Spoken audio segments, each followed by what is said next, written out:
Eu estou aqui hoje com a doutora Márcia Fusati. É um privilégio estar com essa mulher. É a maior entendedora, a pessoa que mais entende de acidente de trabalho e aposentadoria.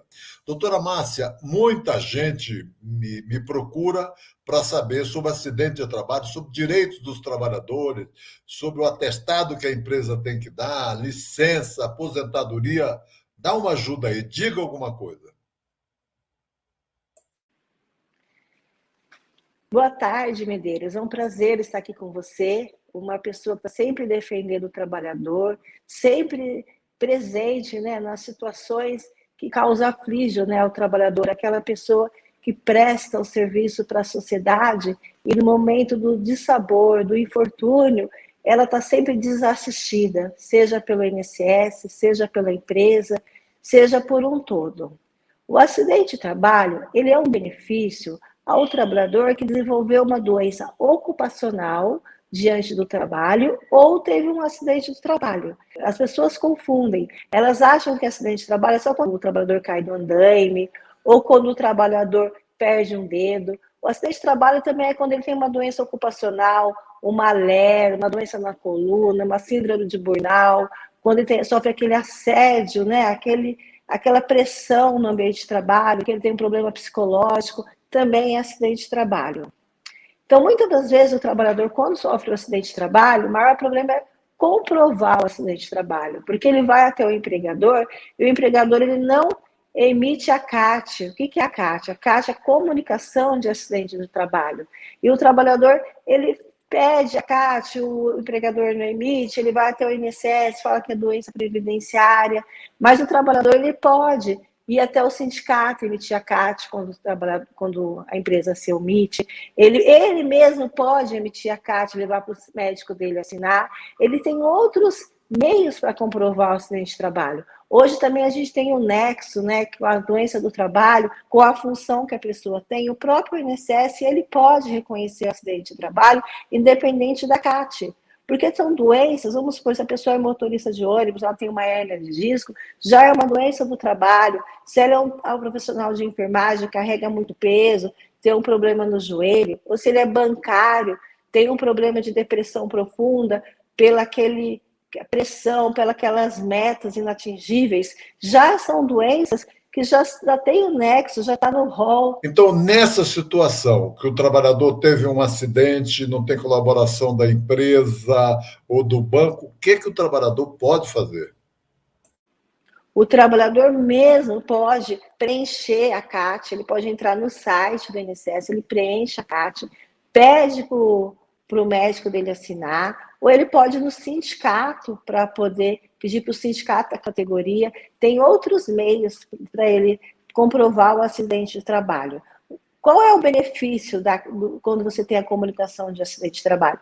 Primeiro, é a estabilidade de emprego. O trabalhador não pode ser demitido durante um ano. Segundo, durante o período que ele recebe auxílio-doença por acidente de trabalho, ele tem direito aos depósitos do FGTS. Ele pode também gerar uma indenização contra a empresa se aquele acidente de trabalho foi eclodido porque a empresa ela não teve os meios de evitar aquele acidente, porque a gente tem a NR15, né? A empresa tem que ter toda uma norma de segurança do trabalho. Quando a empresa incorre nessa inadimplência das normas de segurança do trabalho, ela também tem que indenizar o trabalhador por aquele acidente que causou danos a ele em decorrência da falta de responsabilidade civil da empresa. Pergunta é o seguinte: se o trabalhador teve um acidente de trabalho e se ficou com sequelas, o que ele pode receber? É muito importante. Quando o trabalhador fica com uma sequela, ele pode receber o auxílio acidente, que é um benefício pago em caráter indenizatório, que é o valor de 50% do benefício de auxílio doença por acidente de trabalho. A sequela não precisa ser exatamente quando o trabalhador perde um braço, perde uma perna. A sequela, se o trabalhador ele for trabalhar com uma restrição, for reabilitado para outra atividade, ou até mesmo na atividade dele, que ele for exercer, demandar maior esforço, ele ter depender mais tempo de exercer atividade, sofrer dores, ter uma restrição, ele tem direito a esse benefício de auxílio acidente. Então, o trabalhador ele continua trabalhando na empresa, em outra atividade ou na mesma atividade com restrição e recebe esse benefício do INSS em caráter indenizatório, para compensar esse prejuízo que o trabalhador teve. Qual é o valor? Esse benefício indenizatório, ele recebe do INSS, né? E deve receber mensalmente, né? O benefício de auxílio-acidente, ele é 50% do auxílio-benefício, ele é pago de caráter indenizatório, ele não incide sobre imposto de renda, isso é muito bom, porque não precisa juntar com a renda do trabalhador, e também ele é pago até que o trabalhador seja totalmente curado ou até a aposentadoria que ele tenha, por invalidez ou por tempo de serviço. Sabe, Medeiros, esse benefício hoje, dependendo dessa fórmula maluca que a gente tem da nova Previdência, ele é o valor quase de uma aposentadoria do trabalhador que ele vai se aposentar daqui 15, 20 anos. Então, é um benefício vantajoso para o trabalhador, supre também essa perda que ele teve, essa restrição, essa dor, porque ele indeniza o trabalhador e ajuda ele de uma forma a equiparar um pouco desse dano que ele teve com a empresa. Quer dizer que ele vai receber 50% do valor do salário dele do INSS e mais o salário que ele faz jus porque ele está trabalhando ou na mesma posição ou em outra posição. É isso? É isso. E não vai incidir, esse benefício não vai incidir sobre o imposto de renda. Então, não tem imposto de renda, porque ele é de caráter indenizatório. Então, é uma renda que ele vai ter líquida para ele. Vem cá, tem muitos trabalhadores que têm auxílio acidente, como você, até depressão, né? Que ela pega a depressão na empresa, principalmente depois dessa pandemia, né, que está existindo por aí. Não é? Então, esses trabalhadores têm que abrir processo contra o INSS, é isso? Sim. Ou contra a empresa? É contra o INSS, a empresa não participa desse processo. E o importante, Medeiros, que esse benefício não tem prescrição. O que prescreve é os atrasados. Eu tenho um cliente que ele teve um auxílio-doença que ele recebeu, que era previdenciário, que a gente entrou na justiça, pediu para transformar o auxílio-doença em acidentário, e ele concedeu o auxílio-acidente. E a cessação desse benefício tinha sido dada em 1993. Com fundo de direito da pessoa, não prescreve. O que vai prescrever, a partir do momento que ele dá a entrada no INSS, ele recebe os últimos 5 anos. Quer dizer, não prescreve o auxílio acidente, é isso que eu vi? Para pedir, vamos supor, a pessoa tem ficado com uma restrição e vai em 1997. Ela não deu entrada porque ela desconhecia e hoje ela fala assim, nossa, eu vou pedir porque eu ainda tenho a sequela. Ela vai pedir o benefício judicialmente, ela vai receber os últimos 5 anos. Porque o direito ao benefício, ela tem. O que ela perde sempre as parcelas em atraso, só recebe os últimos 5 anos. Se a empresa se negar a dar o CAT para o trabalhador, o que ele pode fazer? O trabalhador ele pode se dirigir ao sindicato ou ele mesmo pode preencher o CAT, pode pedir para o médico dele assinar a CAT. Quer dizer, ele não fica sem o CAT, não é verdade? Sem o CAT. Inclusive, na justiça, eu tenho dado entrada, a gente tem pedido diversas ações sem o CAT, que aí o perito judicial ele vai avaliar a pessoa e com base no trabalho, na doença ocupacional, até em perícia em local de trabalho, ele considera como doença ocupacional, mesmo que a pessoa não tenha o CAT. Doutora Márcia, muitos trabalhadores, a senhora disse aí, transformam o auxílio-doença em auxílio-acidente. É verdade isso? E qual a vantagem para transformar um no outro? Na verdade, assim, o auxílio-doença por acidente de trabalho é quando a pessoa está totalmente incapacitada para o trabalho. Ela não pode exercer outra atividade. Quando ela tem o benefício de auxílio-doença cessado, que ela volta à empresa, o INSS já teria que conceder o auxílio-acidente, só que ele não concede auxílio-acidente.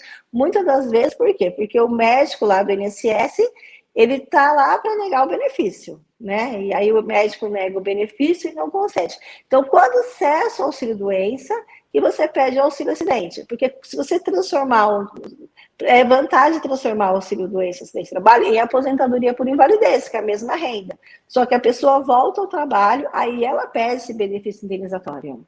Medeiros, uma coisa que é muito importante também, que nós temos dois tipos de auxílio acidente. O auxílio acidente, quando ele é por doença do trabalho, e o auxílio acidente, quando a pessoa às vezes ela sofre realmente um acidente, ela foi atropelado, uma doença que não tem um nexo para o trabalho, com o auxílio acidente previdenciário. Então a pessoa foi atropelada, ficou com uma sequela, ela caiu da laje, ela estava na casa dela final de semana, caiu da escada. Então ela também tem direito ao auxílio acidente, comprovando, aí nesse caso tem que comprovar o acidente, só que ela pega de natureza previdenciária. Quer Também dizer, ela se uma recebe pessoa caiu 50%. da laje ou quebrou a perna jogando futebol, É, ele tem direito ao auxílio previdenciário, que aí não tem nexo com o trabalho. previdenciário, depois passa para acidente se ficou sequela, né? Na verdade, chama assim, auxílio acidente, acidentário ou auxílio acidente previdenciário. O auxílio doença é maior do que o auxílio acidente. Sim. Queria perguntar que muitos trabalhadores têm aposentadoria por invalidez.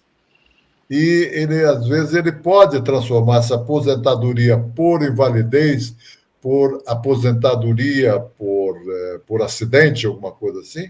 Às vezes a pessoa recebe uma aposentadoria por invalidez por doença degenerativa, por doença normal. Ela pode se transformar por acidente de trabalho, porque tudo que é por acidente de trabalho não incide imposto de renda, o auxílio por acidente de trabalho não, ele é 100%, o auxílio doença já tem mais uma redução. Tudo que é acidente de trabalho é mais benéfico. Inclusive, até a pensão por morte, a pensão por morte hoje ela é 50%. Quando a pessoa sofre um acidente de trabalho e você vai receber a pensão por morte por acidente de trabalho, ela é 100%. Ela é 100%, muito interessante isso que Quando ela é a senhora acidente de está falando. trabalho. Repita, por favor. Quando todo o benefício, quando a pensão por morte, vamos supor, o trabalhador estava lá no Covid, ele era na saúde, vai. Aí ele teve um Covid no trabalho, foi acidente de trabalho e morreu de Covid. Aí muitas das vezes a pensionista vai lá e dá entrada na pensão, ela recebe 50%, que é a nova regra da Previdência. Vai lá, recebe a pensão reduzida. Só que se ela comprovar a pensionista, a esposa, o companheiro, que aquela pessoa que faleceu, ela morreu por acidente de trabalho, a pensão é 100%. Isso aí vale para o pessoal do Covid. O pessoal do Covid, que teve alguém que trabalhava, né, exposto ao Covid e adquiriu no trabalho. Puxa O vida, pessoal da área da saúde estava trabalhando lá, morreu de Covid, a família tem direito a receber 100%, não 50%. Aí tem que fazer a CAT, que a pessoa teve Covid no acidente de trabalho, e pedir a revisão da pensão por morte. puxa vida, você está dizendo algo que muita gente não conhece, muita gente não sabe. Aparentemente é um detalhe, mas não é um detalhe, faz Faz toda a diferença. diferença. A pessoa que tem uma pensão que está recebendo, vai, R$ 2.000, ele está recebendo o dobro. O salário mínimo que reduz. É. Olha, eu quero agradecer a doutora Márcia, muitíssimo obrigado, é um privilégio ter a senhora aqui conosco. E vou dizer o seguinte: ela levantou várias questões, muita gente tem necessidade. Se você precisar de mais informação, nos busque, mande uma mensagem para nós que você me ajuda a responder, não ajuda? Com certeza. Com o maior Muito prazer. obrigado. Muito obrigado, Obrigada, viu? tenha um excelente dia. Obrigado.